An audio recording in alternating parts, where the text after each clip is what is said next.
How's it going, guys? West, Cali, King here, and I'm back with another team discussion. And today I'm gonna do my football team, the Colts. Okay, so today I'm gonna be discussing the NFL team, the Colts, which is of course my favorite team in the NFL. Excuse me if I'm sort of biased on some of these things I'm about to discuss, but again, everybody's sort of biased towards their own team, and there will probably be no exception here. But without further ado, let's just get right into it. So, I see the Colts as a team that has a lot of positives, but also a team that has very, crucial negatives. And the main positives I see with the Colts are their quarterback, Andrew Luck, of course, their wide receivers, their cornerback, Vontae Davis, and the return of Robert Mathis.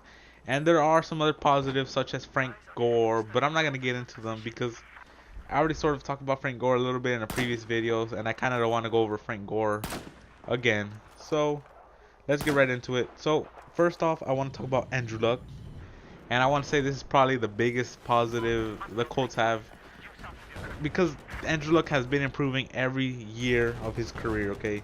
So far in his career, well, last year, he had a 61.7% completion percentage, which is the highest completion percentage in his career. He also had 4,761 passing yards, which is the most he's had in his career. I think the second most is around 3,000, the low 3,000s, which is pretty impressive. And he's averaged 297 passing yards per game, which is pretty much almost 300 yards per game. He had 40 touchdowns, which the previous 2 years he's only had about 23 each season, and this year he had 40. So he's had around, what is it, 13, 17? Yeah, 17 more touchdown passes this year, and he also had a 96.5 quarterback rating, which isn't high as other quarterbacks like such as Big Ben or Tom Brady, but it's up there for a quarterback. So he's been improving. One of the things that's always really held Andrew Luck back from actually being higher rated is his interceptions, and I think he had around 18. So if he could fix that interception problem, you know, he's gonna be a great quarterback next season. And also another problem why Andrew Luck isn't rated higher is his receivers. They have a tendency to drop balls, which is a negative. But if that gets resolved, Andrew Luck will be good. And so let's get right into the wide receivers. And of course, T.Y. Hilton. He had around 1,345 not passing yards. He's not a quarterback. Receiving yards, which is the most he's had in his career. 89 yards per game. So receiving yards per game, it was like 89.7, so nearly 90. And he had 21 receptions of 20 plus yards. So this was a big threat down the field, Okay, so let's move on to another positive, which is Andre Johnson. And a lot of people say Andre Johnson is slowing down, but I don't think that's the case, okay? So last season, Andre Johnson had 936 receiving yards. He had 85 receptions, in throughout the season, and only 3 touchdowns. And then you look at these stats, and they seem kind of, not kind of lackluster. But you gotta keep in mind that Andre Johnson did have around 3 quarterbacks throwing to him last season. They started off with one quarterback, he got injured, got another quarterback, I think he got injured as well, and then they brought in another quarterback. So he had 3 different quarterbacks, and he still posted up pretty good numbers. So imagine with a quarterback like Andrew Luck, imagine what his numbers will be then. Okay, so let's move on to another positive. And another positive is Vontae Davis, which I might be biased here, but I do think he is he's probably the best cornerback in the game. I think he's better than Richard Sherman and Vontae, what's his name? Darrelle Revis. But I guess I might be biased. But, his stats do back this claim up. So, last season, Vontae Davis had 42 tackles, which is pretty good for a cornerback. He had 18 pass defenses, 4 interceptions, okay? So these are pretty good stats for a cornerback, and you're saying, you might be thinking to yourself, well, that's nothing that Richard Sherman or Darrelle Revis can't do. Well, here's something that Richard Sherman and Darrelle Revis didn't do. Vontae Davis has not allowed a single touchdown since week 13 of the 2013 NFL season. So he's gone around 6. He's gone around 19 games, not including playoffs, without allowing a single touchdown. So that's really good. He's a shutdown corner. He's not as good as getting. He won't get a lot of interceptions. He did get 4, but he is a true shutdown cornerback. Okay, and he got rated like the 59th best player, top 59th top one. On the top 100s, he was ranked 59, which I think that's just wrong. He should have been in the top 30 for sure, maybe even top 20.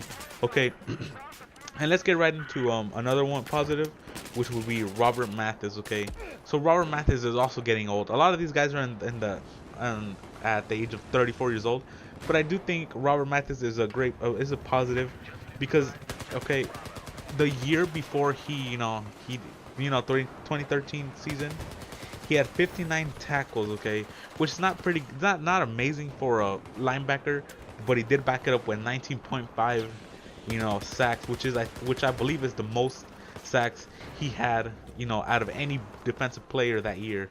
So Robert Mathis is gonna come back, and he's definitely gonna be a big impact.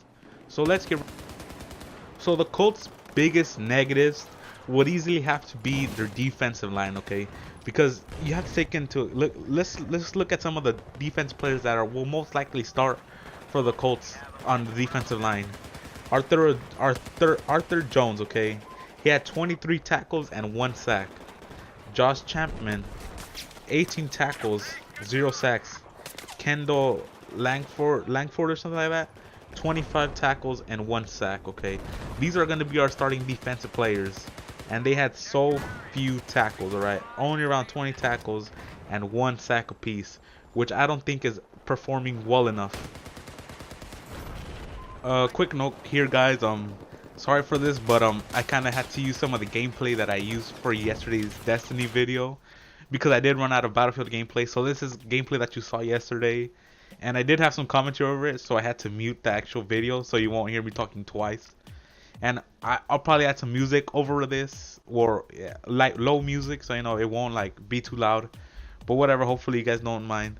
So I was talking about the defensive line. So as I said, Arthur Jones, Josh Chapman, and Kendall Lowry or Kendall Longford or whatever his name is. They only had about 20 tackles each, okay? And 2 of them had 1 sack. And this is who's going to be starting for us on the defensive line. Of course, we do run a 3-4.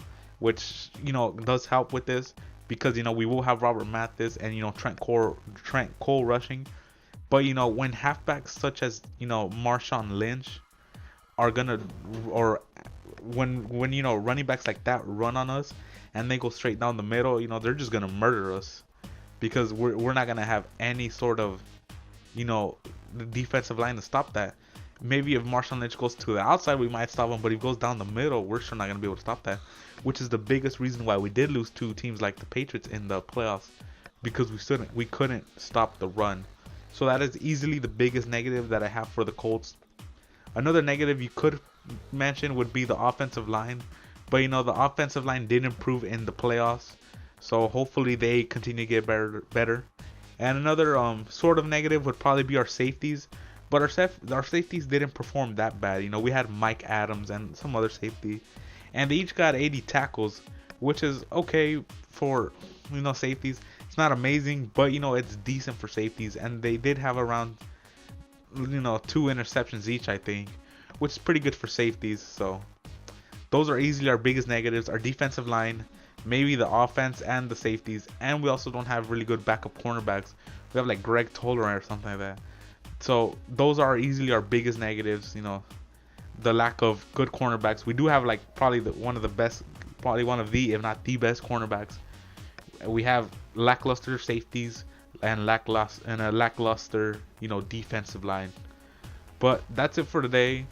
I will be doing I